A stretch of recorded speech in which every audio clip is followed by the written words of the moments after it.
Olá pessoal, tudo bem? Vamos começar mais uma aula de filosofia, a aula de filosofia desta semana.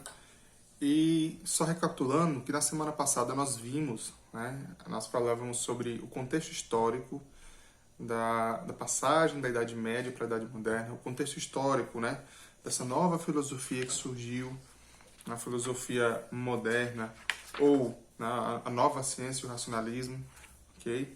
Então, nós falamos sobretudo desse contexto, dessa passagem, o que foi que mudou, o que foi que causou essas mudanças, algumas consequências, enfim. Foi mais para situar vocês. Hoje, na aula de hoje, nós vamos falar um pouquinho ainda dessas mudanças, mas a partir do contexto da ciência, enfim. Vamos falar também um pouquinho do filósofo Francis Bacon e também de Galileu Galilei, certo? Então, boa aula, qualquer dúvida estou à disposição. Comentem se vocês têm alguma dúvida aqui no grupo de vocês ou no privado, certo? E vamos lá.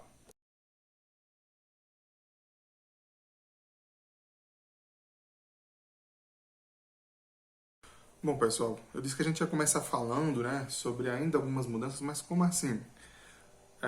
A gente falou do contexto histórico, das mudanças que ocorreram, da mudança na mentalidade das pessoas, As pessoas tinham uma mentalidade religiosa, explicavam o mundo através da religião e a partir de algumas mudanças sociais, religiosas, enfim, essas explicações foram mudando e logicamente que isso traz algumas consequências, certo? Então nós vamos falar, nessa fase da filosofia, nós vamos falar de uma filosofia mais voltada para as ciências, até que mistura métodos lógicos das ciências naturais, ou da matemática, enfim. Filósofos que se preocuparam, na verdade, em pensar a ciência, em falar sobre ciência, em pensar uma nova forma de... perdão, em criar uma nova forma de conhecimento, ou compreender como é formado o conhecimento humano, a partir de outra ótica, ou a partir de outra lógica, além daquela da religião, de que tudo vem de Deus, de que tudo é a partir do ser divino, enfim. Okay? Então, é um pouquinho complexo, mas eu vou tentar facilitar para que vocês compreendam, certo? Então, na antiguidade, lá na Grécia Antiga, nos primórdios da filosofia, que nós estudamos no ano passado, isso já foi uma mudança, algo que nós chamamos de quebra ou mudança de paradigma. O que é isso? Da maneira de compreender, de enxergar o mundo, certo? Então, eu quero que vocês voltem um pouquinho lá para o início da filosofia para que vocês compreendam o que eu vou colocar para vocês agora, ok? Então, na antiguidade, as pessoas, elas acreditavam, na Grécia Antiga, eles tinham toda uma mitologia, criavam-se mitos para explicar a criação do universo, a criação do mundo, a criação do ser humano, a sociedade, enfim, tudo isso. Nós hoje conhecemos esses mitos gregos, essas histórias gregas, como mitologia grega, certo?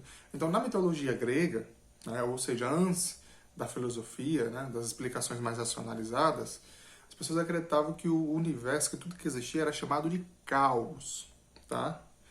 Mas a partir da passagem ou melhor, a partir do surgimento da filosofia, na qual os filósofos pré-socráticos começam a buscar o elemento inicial da vida, como foi que surgiu o universo, e isso falando lá da Grécia Antiga, tá certo?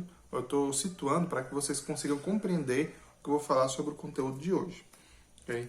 Então, nesse contexto, a partir dessa ótica, enfim, os gregos eles passaram a chamar o universo que eles chamavam de caos, o que é algo sem ordem, Você chega na casa de alguém e diz assim, isso aqui tá um caos, quer dizer o quê? Isso aqui tá tudo bagunçado, desorganizado. Porque na mitologia, eles não tinham a noção de que o universo era algo organizado. Por isso chamavam de caos.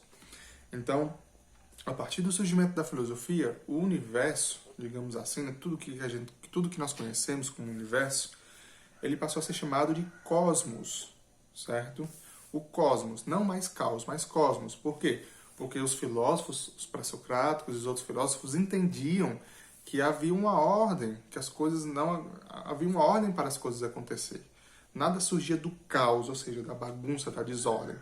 Mas sim, as coisas surgiam de maneira ordenada, Então, o nosso universo ele foi entendido pela primeira vez como um universo ordenado, com ordem, com organização, certo? Não algo bagunçado, caos, mas organizado, chamado de cosmos. Por que você está falando sobre isso, Vinícius? Pelo seguinte, na Idade Média, já voltando agora aqui para o contexto do nosso conteúdo, na Idade Média, as pessoas elas acreditavam, né, tinham uma mentalidade totalmente religiosa, né? Então, a religião explicava o surgimento do universo, a religião explicava o surgimento do ser humano, dos homens, enfim, tudo isso que eu já falei, né, na última aula. Se vocês não lembram, podem assistir o vídeo novamente, certo?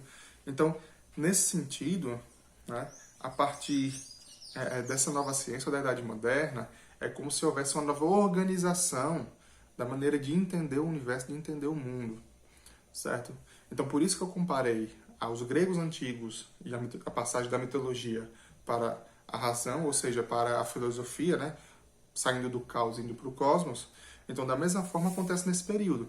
As pessoas saem das explicações extremamente religiosas e passam a buscar explicações racionais, ou seja, eles passam a organizar o seu conhecimento, organizar tudo aquilo que sabem, que são, passam a olhar a sociedade a partir dessa nova ótica, ou paradigma, ou seja, sai a explicação de que Deus é o centro de tudo, de que o servo é servo porque é vontade de Deus e tal, e passa-se a organizar uma nova forma de pensamento, certo? De associação, que é, no caso, baseada na razão. Então, eles saem, a princípio, nessa nova filosofia, ou melhor, na Idade Moderna, né, os cientistas, enfim, os pensadores, eles passam a buscar o que nós podemos chamar de ponto fixo, ou seja, um norte, certo? Algo que a partir do qual você vai tentar estudar, compreender tudo.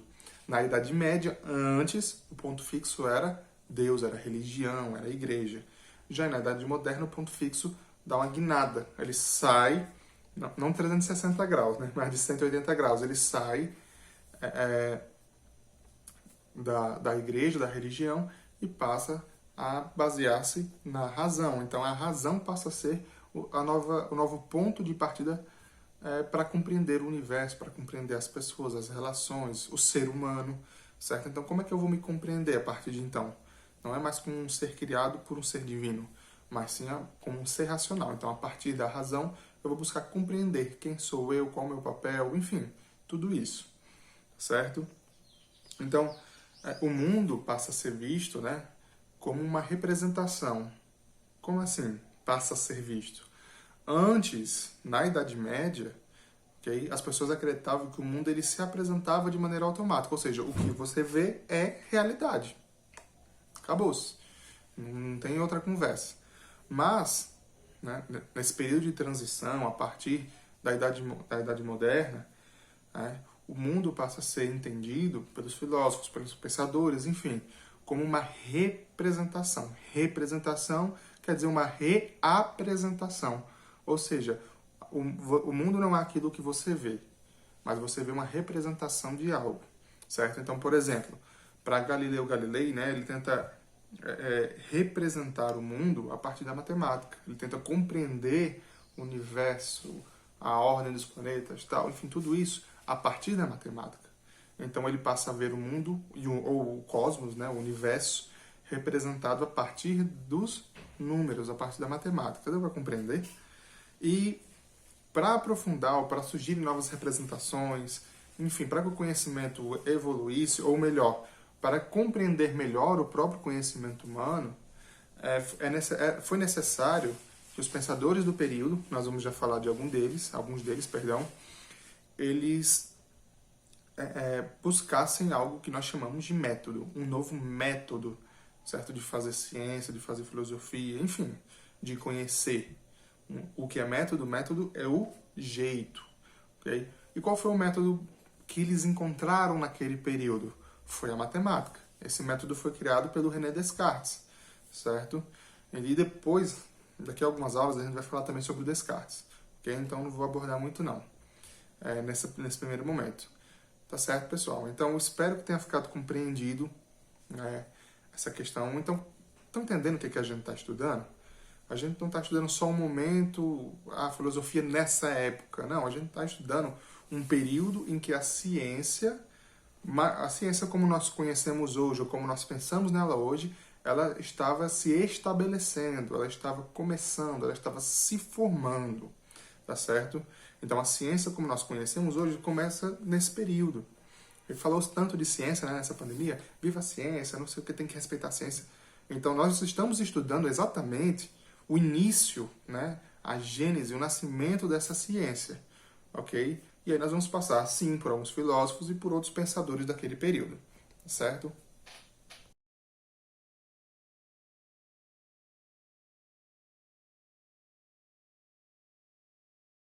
Bom, pessoal, e a gente vai seguindo aqui nossa aula falando agora de Francis Bacon, certo? Francis Bacon foi um inglês, né? Nasceu em Londres, a família nobre, estudou em Cambridge, né? Uma universidade muito conhecida, né? De séculos atrás. Enfim, e Bacon, ele tem sua grande contribuição para a ciência moderna, né, a partir da criação do seu método. Ou seja, ele busca compreender o conhecimento, ele busca compreender uma maneira do ser humano aprender melhor as coisas, e aí ele formula um método, ele cria um jeito de fazer ciência, certo? Que é a base da ciência moderna, ok? Mas para isso, né, ele chama de método indutivo de investigação científica. Mas para isso, né, antes disso, o Bacon ele traz uma ideia, né, que ele chama de teoria dos ídolos. O que seria a teoria dos ídolos? Ele dizia assim que a ciência deveria ser algo prático, não só teórico. Então a ciência deveria ser concebida, construída a partir de experimentos, experimentação, prática, né? E aí, eles que algumas coisas poderiam fazer com que essa experimentação, com que essa prática, dela não surgisse um conhecimento legítimo ou verdadeiro. Okay? E ele chama isso de ídolos, né? Esses ídolos. A palavra ídolo vem das religiões antigas, né? Que do grego, que é, deixa eu colinha aqui, eidolon, né? Que significa imagem, sepulcro, fantasma. Né?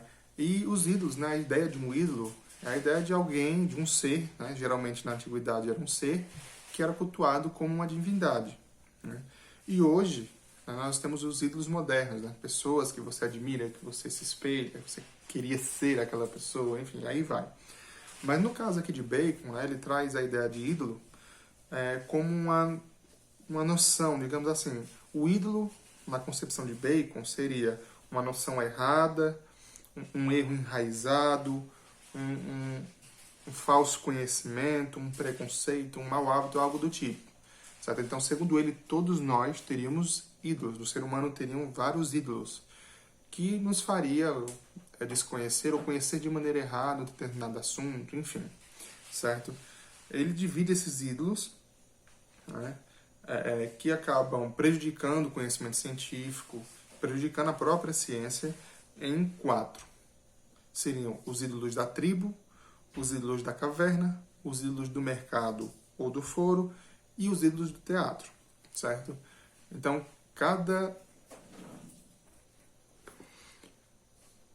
Então, o que seriam esses ídolos?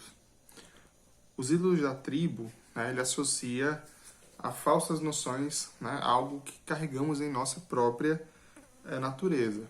Então, por exemplo, a ideia de que tudo que eu percebo através dos meus sentidos, né, os sentidos são algo naturais, como verdadeiros, são falsas, certo? Ele chama de ídolo, ou seja, toda noção, todo conhecimento que provém, né, dessas sensações, elas podem ser falsas e podem levar você ao erro, ok?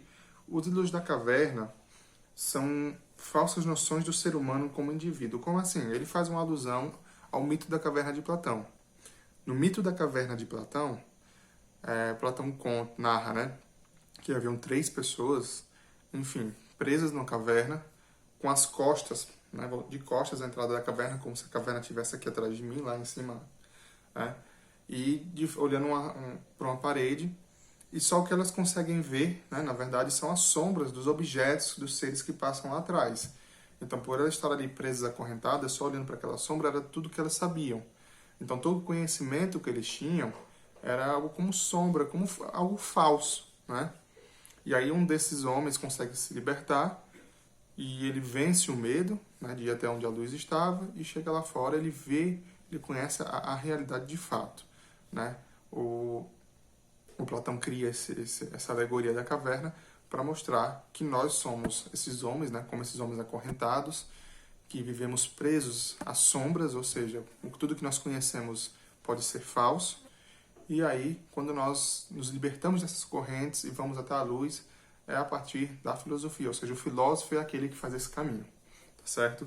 Então, o ídolo das cavernas, né, nesse sentido, é algo parecido, né? Então, é um conhecimento também que é falso, é um conhecimento como uma sombra, digamos assim, não é um conhecimento legítimo, construído. O outro ídolo que Francis Bacon traz são os ídolos do mercado do foro. Como assim do mercado do foro? São as falsas noções, segundo ele, que surgem da linguagem, da comunicação, certo? Palavras que podem distorcer um conhecimento legítimo, distorcer uma verdade, enfim. Okay? E o último é o ídolo, ou são os ídolos do teatro.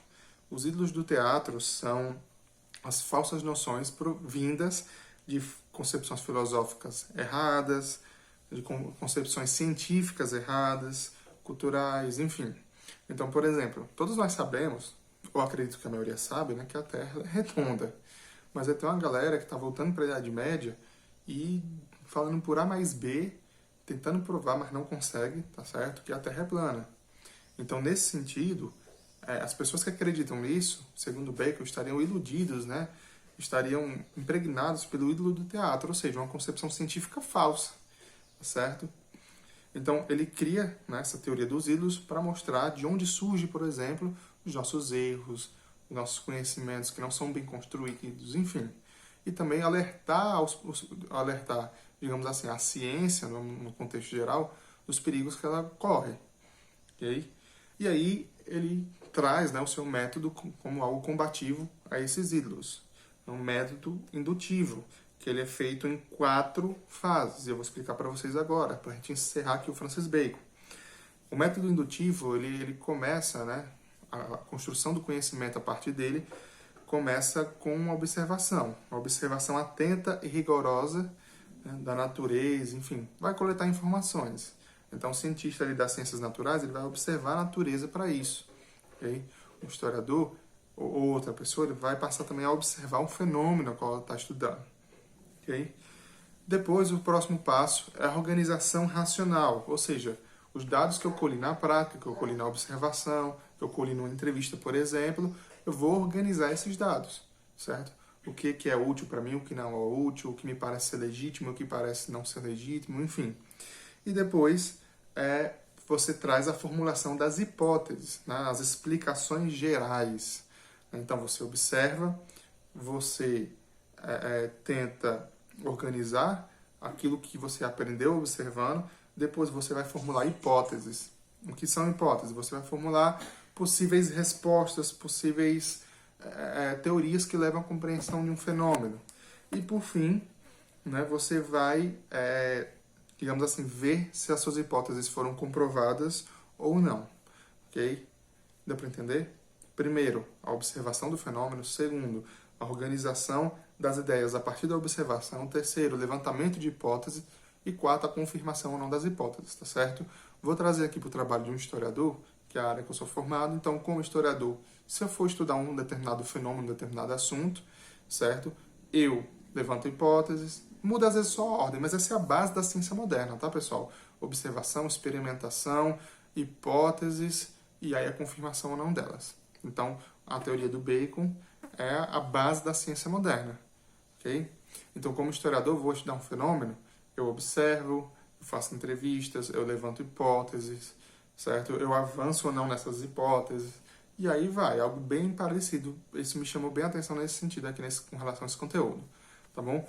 E para encerrando essa aula, daqui a pouquinho, a gente vai entrar no último tópico, que é falando sobre o Galileu Galilei.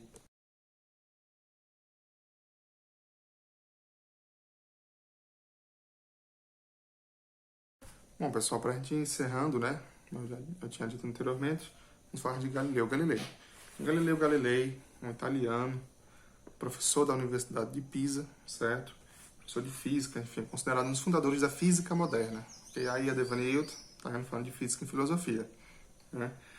Bom, Galilei, ele foi muito conhecido, né, pelo seu estudo astronômico, certo? Astronomia, inclusive tendo confirmado algumas teses de Nicolau Copérnico, com uma ideia do heliocentrismo, né? Então, Galilei tem algo interessante sobre a vida dele, que como ele estudava os astros e ele fazia essa pesquisa, ele divulgava, enfim, isso acabou gerando raiva, digamos assim, né? A igreja, o tribunal da Inquisição que estava ativo naquele período, acabou perseguindo Galileu, né? E ele foi preso, ele foi condenado, né, à morte, só que ele tinha uma opção, a opção de mentir, né, se retratar, falar assim, não, tudo que eu escrevi era mentira, ou então morrer. E ele escolheu ficar vivo, né? Ele se retratou diante do tribunal, disse que era mentira, suas teorias e tal, e aí ficou vivo. Só que posteriormente ele publica essas teorias e outras, né? Formula novas teorias, novas ideias sobre ciência, sobre astronomia, enfim. E ele acaba publicando-as um tempo antes de morrer, certo? E apesar dos pesares, né, assim, desse confronto, o Galileu ele era católico, extremamente católico, né? Só que suas teorias iam muito de encontro com o que a igreja defendia como verdade, enfim. Era uma fase de transição ainda dessa Idade Média para a Idade Moderna, enfim, certo? E Galileu, né, ele vai se destacar, né, assim, nós podemos falar do método, né, que ele chama método matemático experimental, algo bem simplesinho, resumido para vocês, certo? Mas também tem 2 tópicos ou 2 coisas na qual ele se destacou, né, enquanto professor, enfim. Ele elaborou a lei da queda livre dos corpos. Vocês podem perguntar melhor a Devanilton sobre isso, tá certo? Segundo essa teoria, né, pelo que eu consegui entender aqui, um corpo, essa lei diz o seguinte: um corpo em queda livre ele continua ganhando velocidade constante, independentemente do seu tamanho, do seu peso, enfim, não importa, certo? E outra coisa que ele fez também, né, assim, muito importante, né, para a ciência moderna, foi o aperfeiçoamento no telescópio, né? Com esse telescópio ele conseguiu ver as crateras da Lua, ele conseguiu identificar 2 satélites, se eu não me engano, de Júpiter, a forma de Saturno, Vênus e até manchas solares. Isso no século 17, para vocês terem noção. Imagina se tivesse tecnologia de hoje. Se tivesse tecnologia de hoje, enquanto esse homem não teria avançado, enfim, com relação à ciência, né? Ou a astronomia. Mas, enfim, o Galileu, ele cria, né, a sua teoria, o seu método de fazer ciência muito parecido, muito parecido com o método indutivo do Bacon, né? Então, ele chama método matemático experimental. Segundo ele, uma nova postura de investigação científica é o que ele cria, né? Um novo jeito, uma nova maneira de pesquisar. Então, ele começa o seu método com a observação dos fenômenos, mas não uma observação qualquer, é uma observação paciente, minuciosa, detalhada de um determinado fenômeno natural, certo? Posteriormente, ele era favorável à realização de experimentações para comprovação ou não de uma tese, ou seja, você observa o fenômeno, você cria sua tese, você experimenta para ver se a sua teoria é válida. Muito parecido com Bacon, né? E só que tem uma diferençazinha aí, né? Ele valoriza muito, né? Ele valorizava demais a matemática como um instrumento, como um objeto capaz de mostrar, né? De denunciar, enfim, as regularidades de um fenômeno. Ou seja, ele utilizava a matemática era algo fundamental no seu método, enquanto o Bacon não trazia a matemática como algo fundamental. Já o Galileu Galilei, ele coloca a matemática como chave do seu método científico, certo? Por isso é matemático experimental, né? E aí, pessoal, para encerrar, né, eu achei bem interessante quando eu estava lendo que eu vi que o Bacon ele arquitetou a ciência moderna, né? Ele montou um palco, ou seja, ele fez a base para a qual a nova ciência, a ciência moderna viria a surgir. E o Galileu, no caso, ele entra em cena e faz a ciência, ou seja, o Bacon trouxe a base, né, o francês Bacon, as bases da ciência moderna, e o Galileu, quando ele chega, ele já vem fazendo, ele já vem na prática, praticando uma nova forma de ciência, uma nova forma de compreender os fenômenos da natureza, do mundo, do ser humano, enfim, tá certo? Pessoal, então, era isso, né, nessa aula de hoje. Espero que vocês tenham compreendido.